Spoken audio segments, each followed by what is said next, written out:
আমি সোনালি চলে এসেছি আপনাদের সামনে ইউনিক আর মজাদার একটি দেশি মুরগির রেসিপি নিয়ে। এই রেসিপির ভিডিও ইউটিউবে সম্ভবত হাতে গোনা কয়েকটি আছে।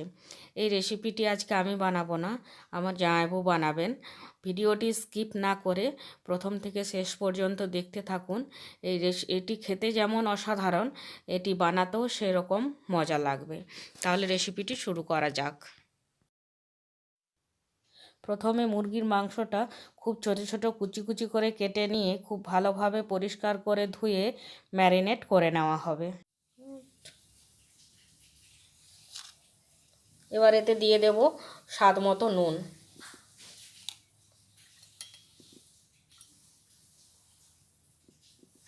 হলুদ গুঁড়ো,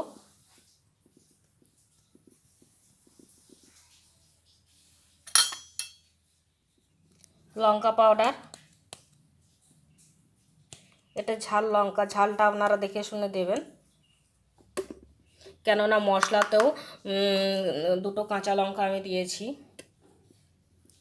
এবারে ওতে দিয়ে দেব আদা, পেঁয়াজ, রসুন আর দুটো কাঁচা লঙ্কা আর একটা টমেটো খুব ভালোভাবে মিহি করে পেস্ট করে নিয়েছি, ওতে দিয়ে দেব।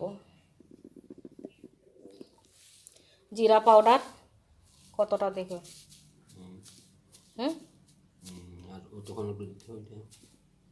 এটা হবে। ধনে পাউডার,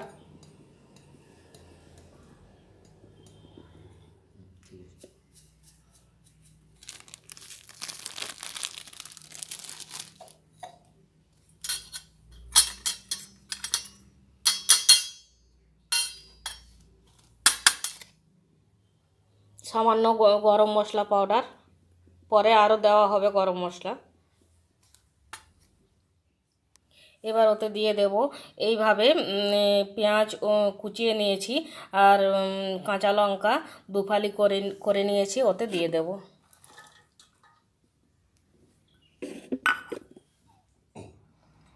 আর দিয়ে দেব সামান্য সরষের তেল।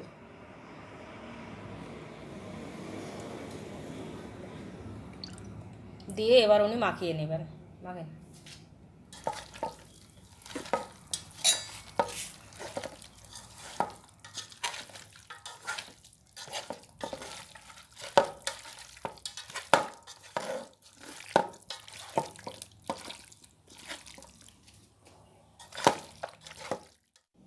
মশলার সাথে মাংসটা খুব ভালোভাবে 3-4 মিনিট ধরে মাখিয়ে নিতে হবে, তবেই মশলা মাংসের মধ্যে খুব ভালোভাবে ঢুকবে।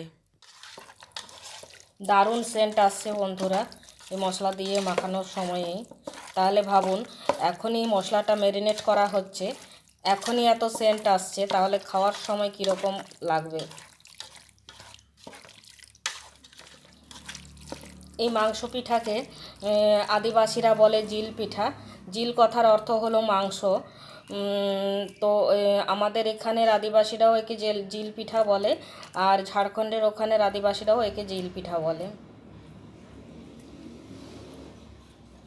তাহলে ম্যারিনেট করা হয়ে গেল, বেশ কিছুক্ষণ ম্যারিনেট করে রেখে দেবো। যত বেশিক্ষণ ম্যারিনেট করবেন এটা তত টেস্টি লাগবে খেতে। তাহলে ফিরে আসছি 1 থেকে 2 ঘন্টা পরে। ফিরে এলাম 2 ঘন্টা পরে। খুব ভালোভাবে মশলাটা মাংসের মধ্যে ঢুকে গেছে। এবারে ওতে গুঁড়ি দিয়ে খুব ভালো করে মাখিয়ে নেওয়া হবে। প্রথমে দিয়ে দিচ্ছি গুঁড়ি।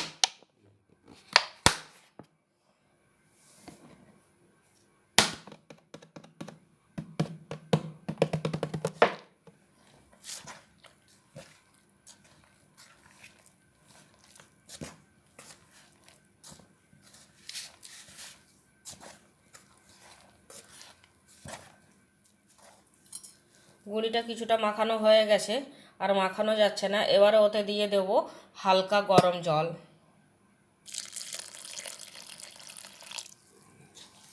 এইভাবে হালকা গরম জল দিয়ে দিয়ে গুঁড়িটা মাংসটার সাথে খুব ভালোভাবে মাখিয়ে নিতে হবে।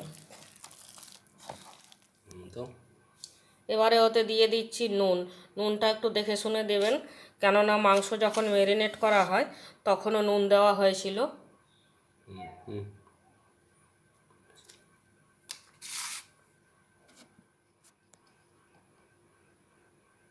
এবারে দিয়ে দেবো হলুদ গুঁড়ো,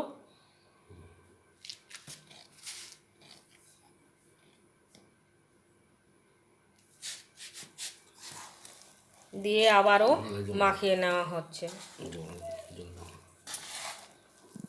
অল্প একটু জল দিয়ে দেব, কেননা অল্প অল্প হালকা গরম জল দিয়ে এটা মাখাতে হবে। হালকা গরম জল দিলে হবে কি, মাংসটা একটু নরম হবে, আর নর্মাল জল দিলে মাংসটা খুব হার্ড হয়ে যাবে। এবার দিয়ে দেব সরষের তেল। ম্যারিনেটের সময়ও কিছুটা সরষের তেল দিয়েছিলাম। কতটা দেব হবে?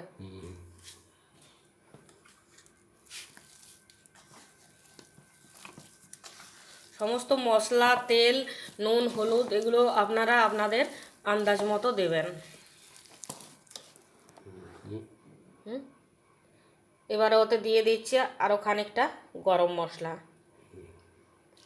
মাংসটা ম্যারিনেট করার সময়ও গরম মশলা দিয়েছিলাম সামান্য, এবারও দিয়ে দিলাম আরও কিছুটা। দেখাচ্ছি মাংসটা সম্পূর্ণভাবে গুঁড়ির সাথে মাখিয়ে নেওয়ার পর। এবারে এরকম শালপাতা নিয়েছি। শালপাতাগুলি খুব ভালো করে পরিষ্কার করে ধুয়ে নেওয়া হয়েছে। এবারে একটি একটি শালপাতাতে প্রথমে তেল মাখিয়ে নেওয়া হবে।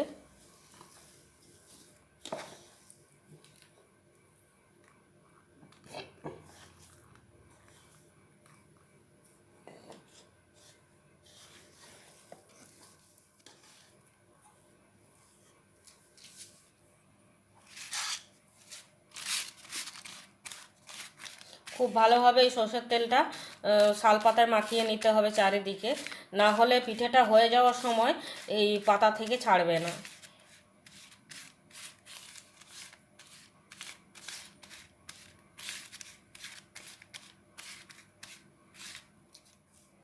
এবারে ওই মাখানো গুঁড়িটার থেকে কিছুটা পরিমাণ নিয়ে ওই পাতায় দিয়ে দিতে হবে।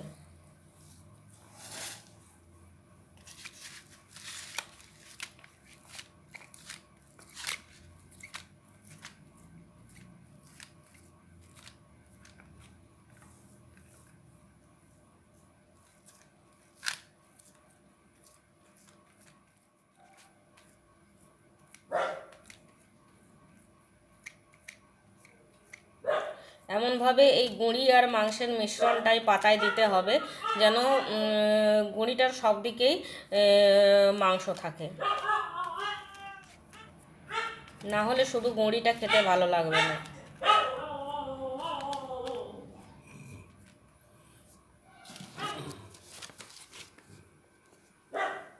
এবারে আরও একটি পাতায় সামান্য সরষের তেল দিয়ে ওই পাতাটিতেও ভালোভাবে মাখিয়ে নিতে হবে।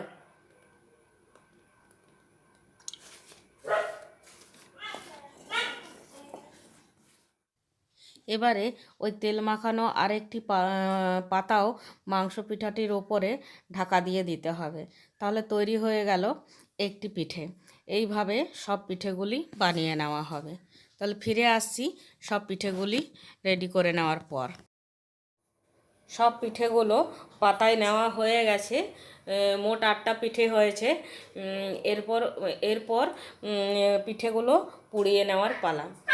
তাহলে ফিরে আসছি একটু পরে। একটা পিঠে তাওয়ায় বসিয়ে দেওয়া হয়েছে। প্রথমে তাওয়াটা ভালোভাবে গরম করে নেওয়া হয়েছিল, আর পিঠাটি করছি গ্যাসে, কেননা ওয়েদার ঠিক নেই, যার জন্য কাঠ সব ভেজা আছে। না হলে এই পিঠা সব থেকে বেশি টেস্ট পাওয়া যায় কাঠের উনানে। তো কাঠের উনানের এই ওয়েদারের জন্য কাঠের উনানে করা যাচ্ছে না, সেই জন্য গ্যাসে বানানো হচ্ছে। 2-5 মিনিট পর এই পাতা সহ পিঠাটা একবার উল্টে নেওয়া হলো।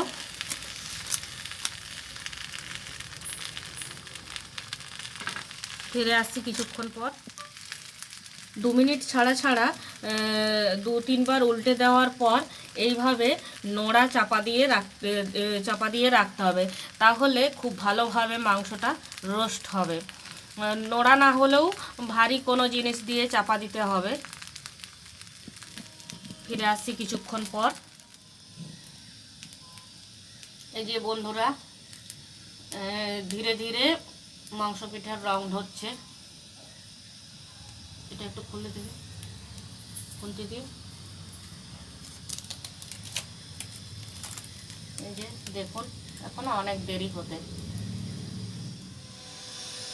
এই যে বন্ধুরা, একটা পিঠা হয়ে গেল, এবারে নামিয়ে নেওয়া হচ্ছে।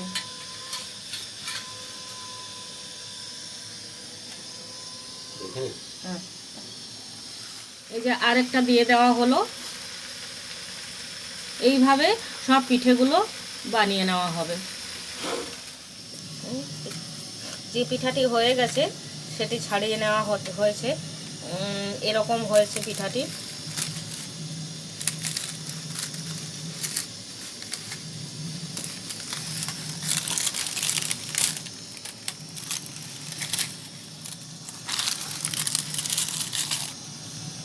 এইভাবে পাতাগুলি পিঠার থেকে ছাড়িয়ে নিতে হবে।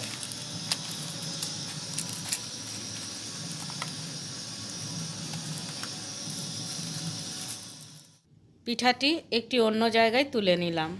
সব পিঠাগুলো হয়ে গেছে বন্ধুরা, দেখুন কি সুন্দর কালার এসেছে। রেসিপিটি যদি ভালো লাগে তাহলে একবার অবশ্যই বাড়িতে এইভাবে মাংস পিঠা বানিয়ে দেখবেন, খেতে অসাধারণ টেস্ট লাগে। আর যদি ভিডিওটি ভালো লাগে তাহলে লাইক, শেয়ার, কমেন্ট করতে ভুলবেন না। আর যারা আমার চ্যানেলে নতুন তারা অবশ্যই এই চ্যানেলটিকে সাবস্ক্রাইব করে বেল বাটনটি বাজিয়ে দেবেন, তাহলে আমার দেওয়া যে কোনো রেসিপির নোটিফিকেশান সবার আগে আপনার কাছে পৌঁছে যাবে। আর এই রকম নিত্য নতুন অসাধারণ সব রেসিপি আমার এই চ্যানেলে পাবেন। তাহলে একটু কেটে দেখাচ্ছি আপনাদের। পুরো মাংসে ভর্তি। আর টমেটো সস দিয়ে এই পিঠা খেতে তো অসাধারণ লাগে। তাহলে আজকে এই পর্যন্তই। সবাই খুব ভালো থাকবেন, সুস্থ থাকবেন। দেখা হচ্ছে নতুন রেসিপিতে। তাহলে আজকের মতো টাটা।